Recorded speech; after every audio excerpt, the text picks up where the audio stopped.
Scriptures that illustrate this are coming shortly.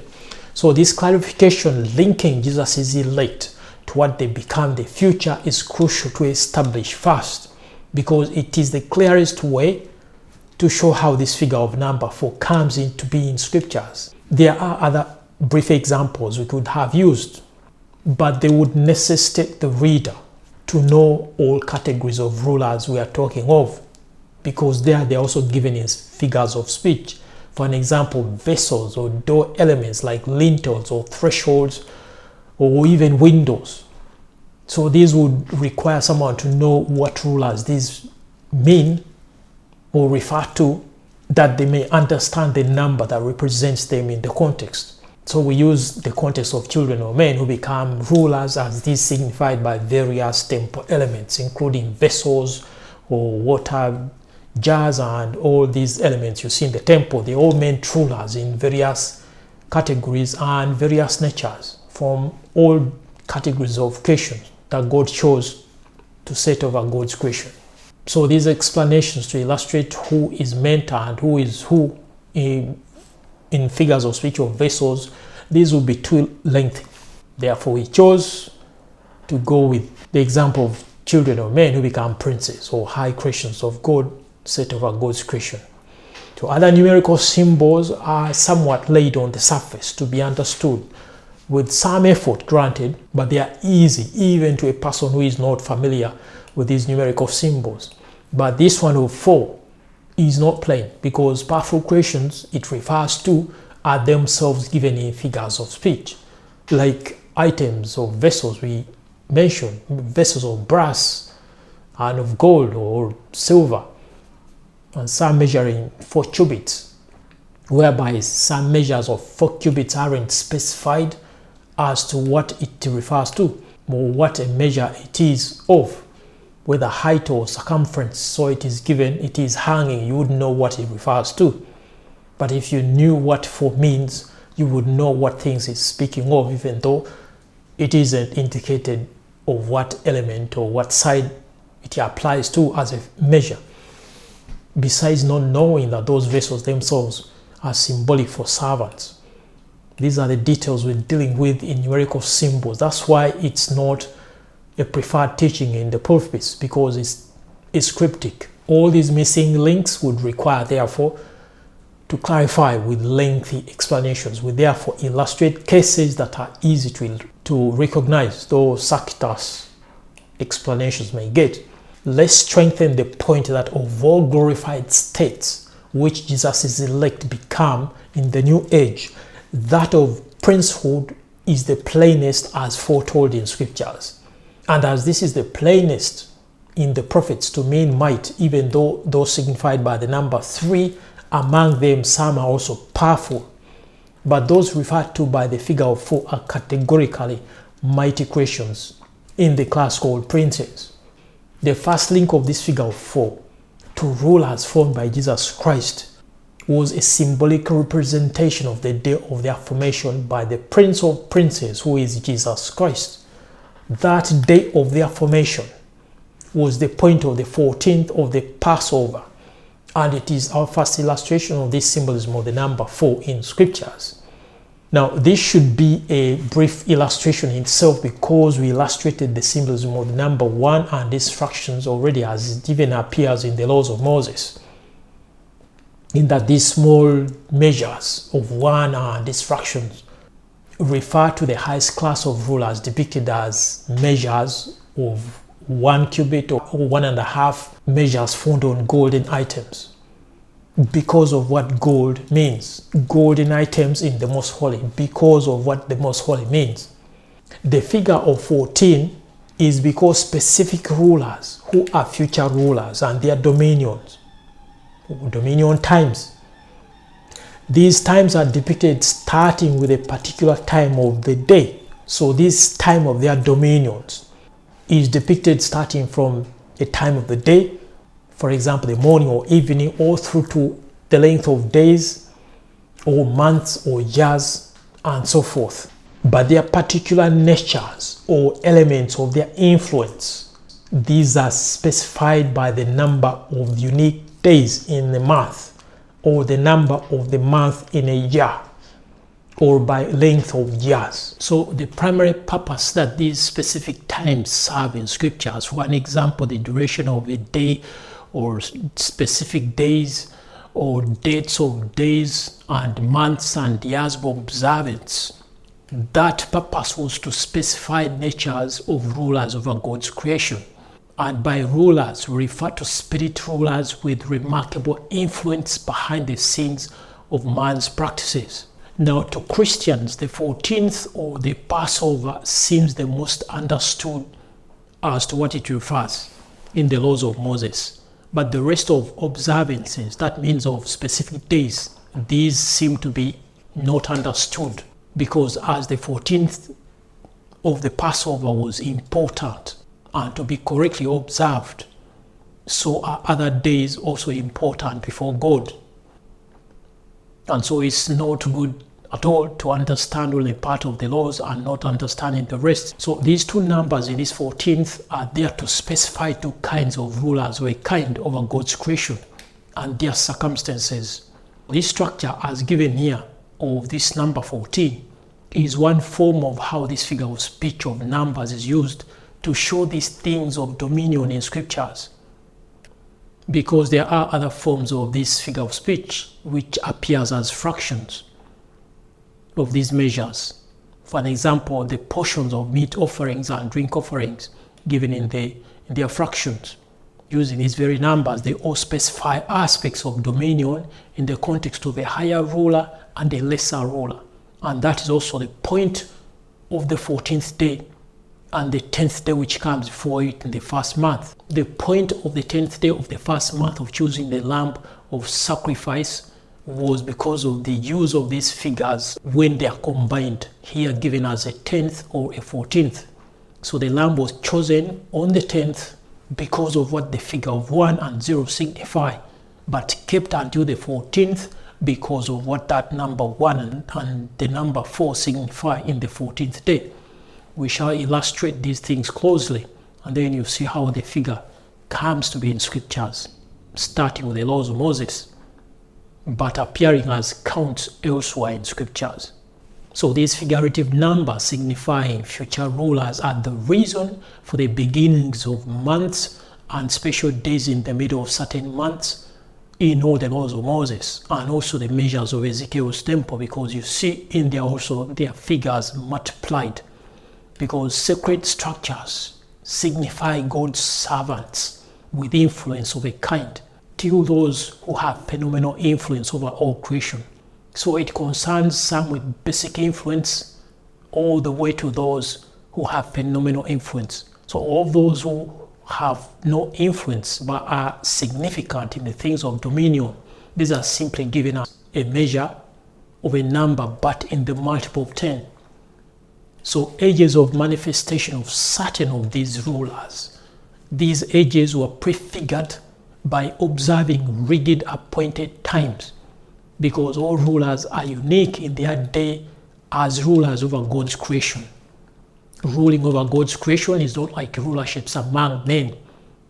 God's rulers are appointed to bring about specific events, just as a day is unique from the other, making us aware of a change in a month and in a year. So every day that passes, you know things are not the same. This element of a change in circumstances is also inherent in dominions over the earth. That is inherent in the purposes of dominions or rulers set over God's creation, in that their dominions cause divine purposes, certain divine purposes to come to be fulfilled. So that element of change is factored into the dominion times of these rulers. They don't rule for the sake of ruling over God's creation. That is why you read how God said that Sennacherib's, for example, Sennacherib's victories over Lebanon was ordained of old. Therefore, that's the same element behind all human potentates. And you know that behind all these human kings, including this Sennacherib, there are ruling angels who are the real offenders in these wars, as you see in Daniel chapter 10. Therefore, those of today are well known for these end times. which events their predecessors were not given to bring about.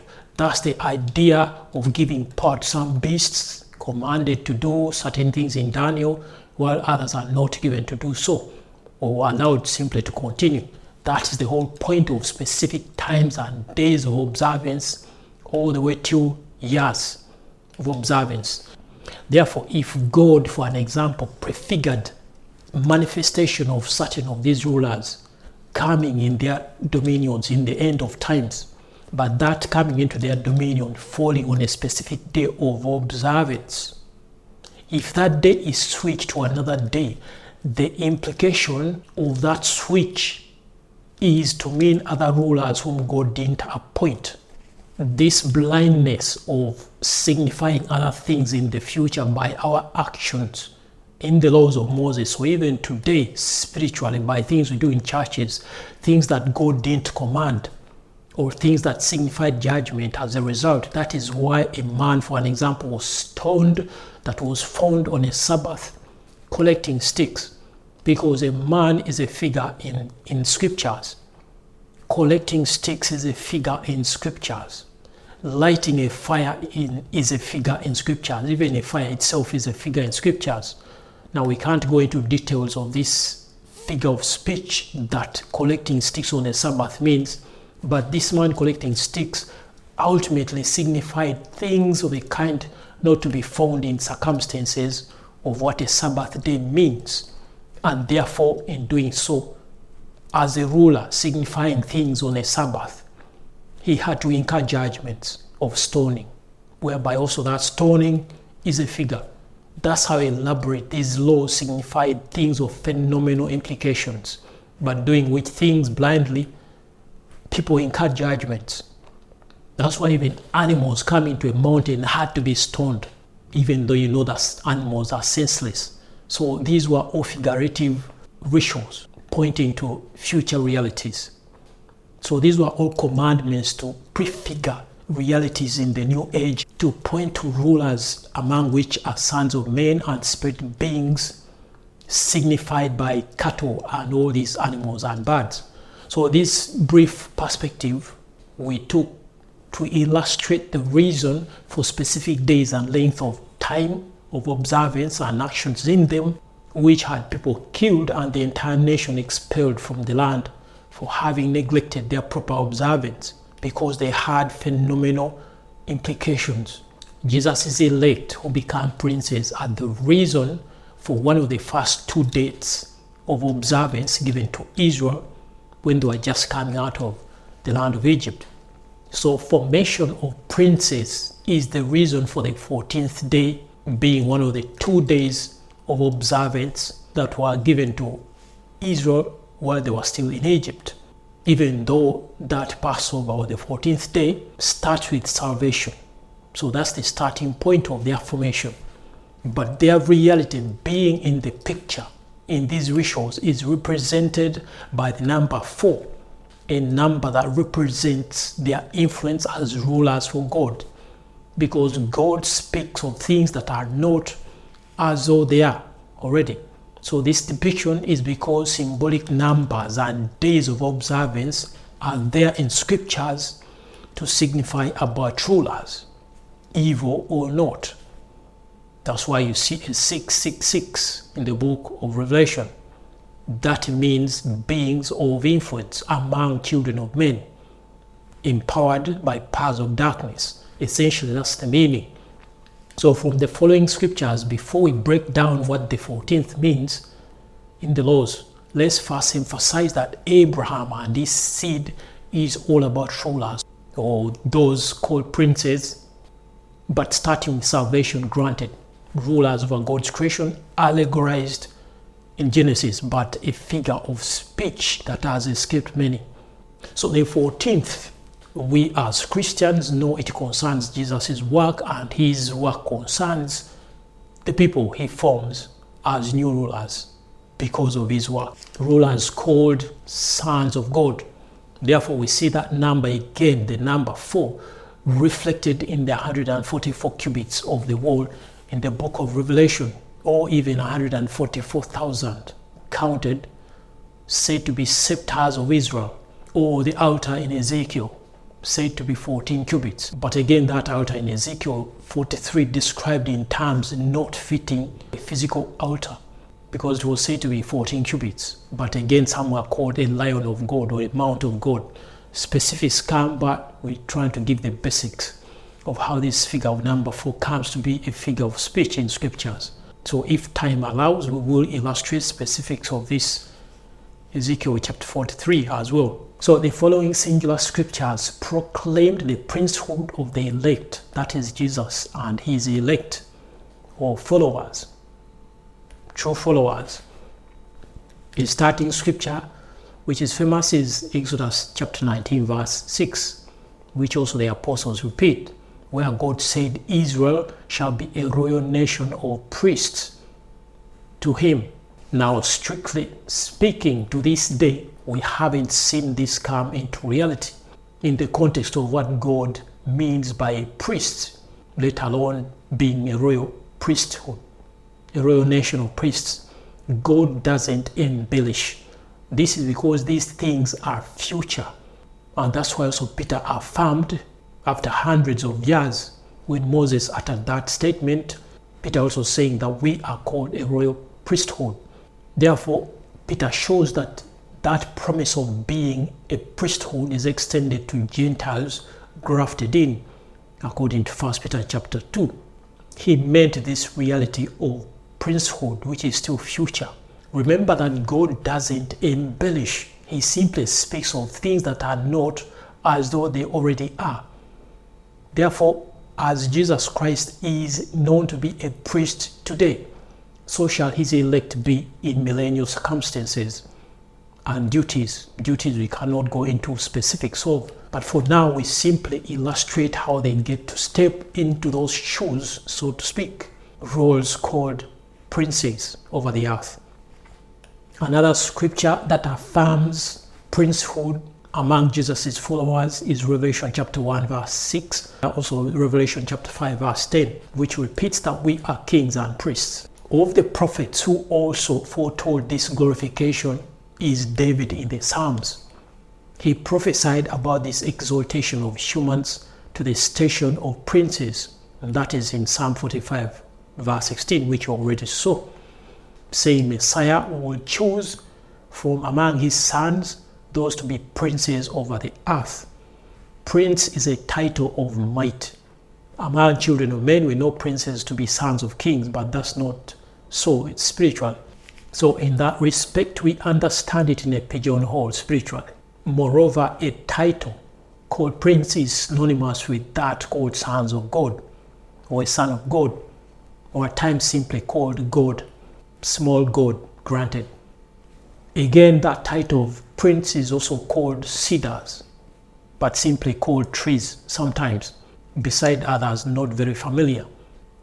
The Spirit had given this prophecy of children of men becoming princes, given to Hannah. That is 1 Samuel chapter 2 verse 7 to 8, which again Psalm 113 repeats, because in certain respects we become like him who formed us, as the apostles also teach, saying when he appears, we shall be revealed with him, appearing like him. One of which scripture being Colossians chapter 3 verse 4, besides what John also said in 1 John chapter 3. That is the princehood whose reality or influence in might is signified by the number 4, which will illustrate how it appears in scriptures. Now, we could simply have taken a simple and shorter example of this figure of the 4, but the rulers signified by these shorter examples are also given in figures of speech, which if we attempt would equally be lengthy and yet would not be even clear after we would have gone to length to illustrate it, to make them plain.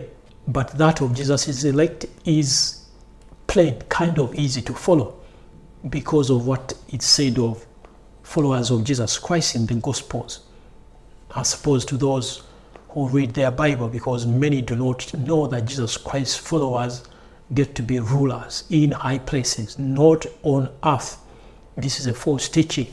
So they are not going to be visible to every man. Therefore, we choose to illustrate concerning man, since man also becomes as these high rulers, ruling angels who already are mighty and set over God's creation, called princes, who are now offending and behind all these end-time activities which are ravaging sons of men, sending them to hell in their multitudes. It's the work of princes. They are the ultimate rulers over nations in the earth. Scripture also takes priests to mean princes, as you see in Psalm 110, because we know it is Jesus Christ is referring to. And yet in Psalm 110, that verse 4, he isn't called a prince, but a king and a priest, which things Revelation also affirm concerning those he forms.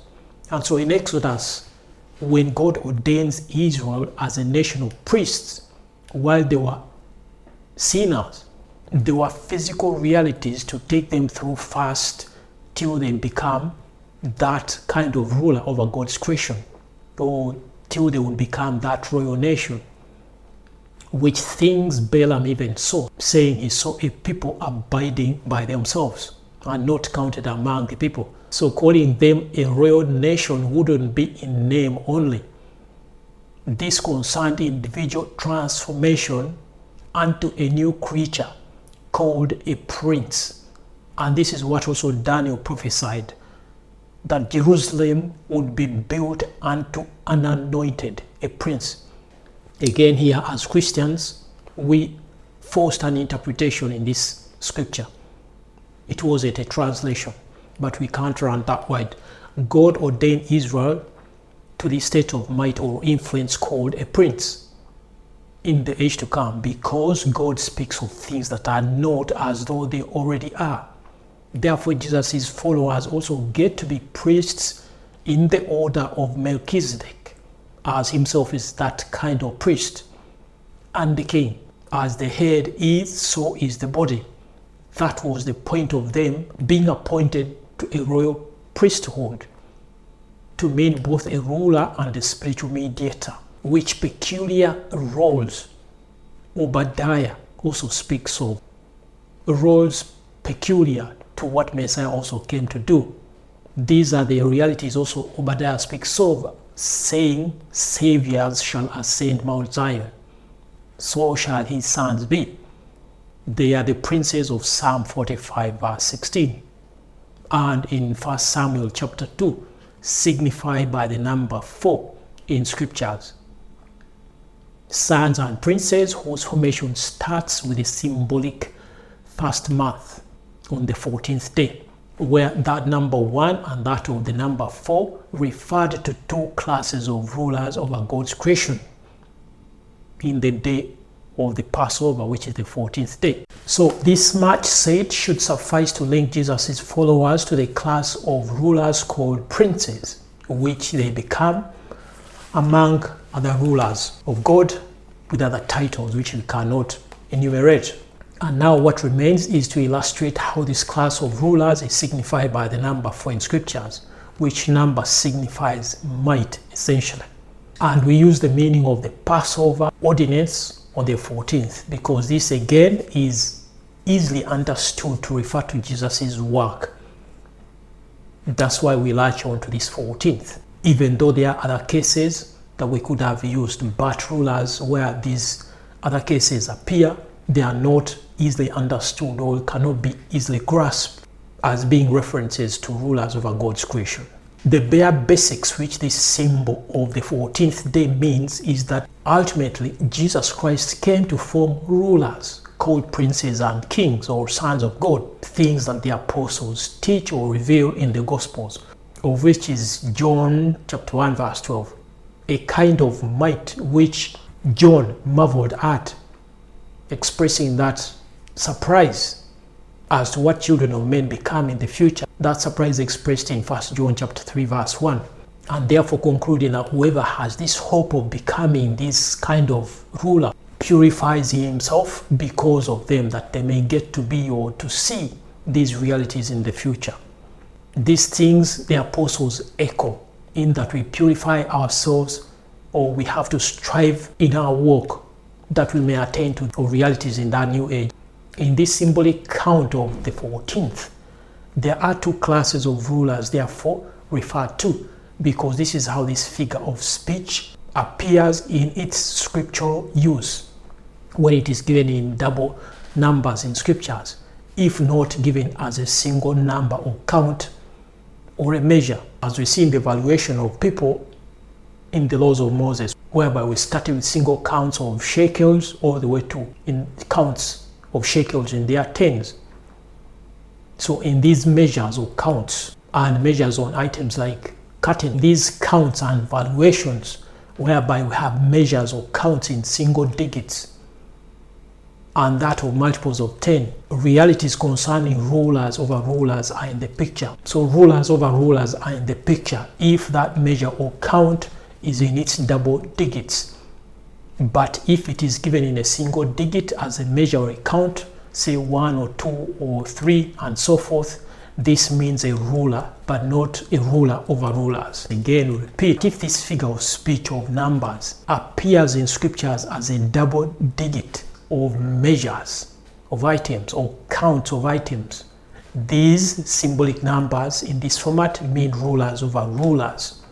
Yet still, these double measures or counts, they mean rulers over rulers only when they are not direct multiples of 10.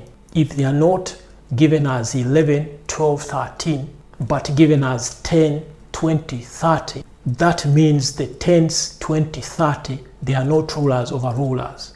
Even though these direct multiples of 10 and 20 and 30 also signify rulers, but these multiples of 10, they don't show that these are rulers over rulers, but they show that these are rulers in terms of other elements, but not rulers over rulers. I hope you get the difference, but you will see it as we explain this figure of speech along the way. So when these numbers appear in scriptures given in counts of two numbers, say a 12, 25, 35 and so forth, of which category or format is this 14th, then it means this number combining two digits signifies a ruler and another ruler in the context. That's the point of this 14th of the Passover, to signify two kinds of rulers in the picture, in that one is higher than the other. This is how this figure of numbers is employed to specify things about rulers signified by context of sacred structures or days of observance or in counts of offerings, besides other numerous cases.